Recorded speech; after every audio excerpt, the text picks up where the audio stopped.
here to get stories like this delivered.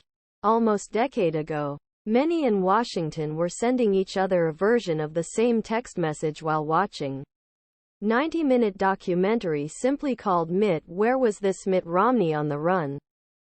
It was a completely fair question. Romney's 2008-2012 presidential campaigns were confusing, contradictory, and ultimately dire exercises in misreading both the candidate's true self, voters' tolerance for perceived inauthenticity. Although nearly 61 million Americans voted for Romney as GOP nominee in 2012, that gave him 47% of popular vote and just 206 of 270 electoral votes needed to capture biggest prize in American politics. While Romney dutifully defended advisors and accepted blame for in-campaign's mistakes, he also carried in back pocket all the footage collected by a documentary crew from quickfire efforts. The resulting Mitt showed goofy grandfather, a decidedly decent man, and serious cop who just wanted to help his country. This film dated back to his first Senate trial in 1994. The film introduced Americans to a much more likable and relatable figure, qualities that perhaps should matter when choosing a national CEO. But they really do. But correction came too late.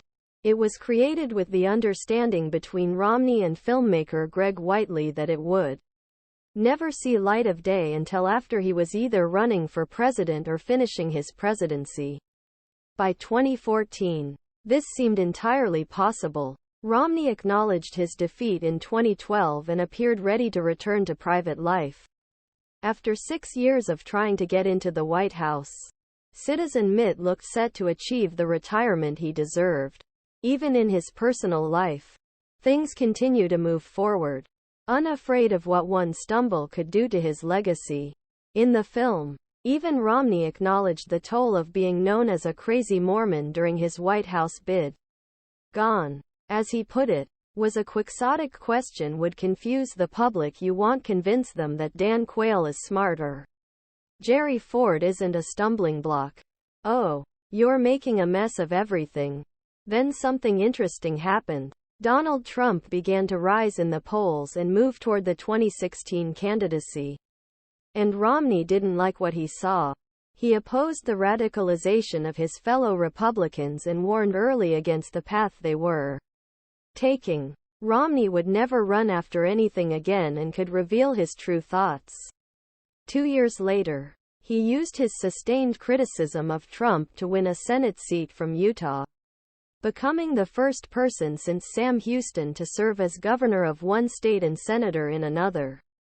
It was an unexpected turn for someone who had long seemed hampered by his inability to stop running risk-reward charts in his head. But Romney now had luxury-winning Senate seat with 71 of primary vote and 63 general election vote. Romney was in the deep red state of Utah, which Trump carried with just 46 of the vote in 2016. Then something even more interesting happened.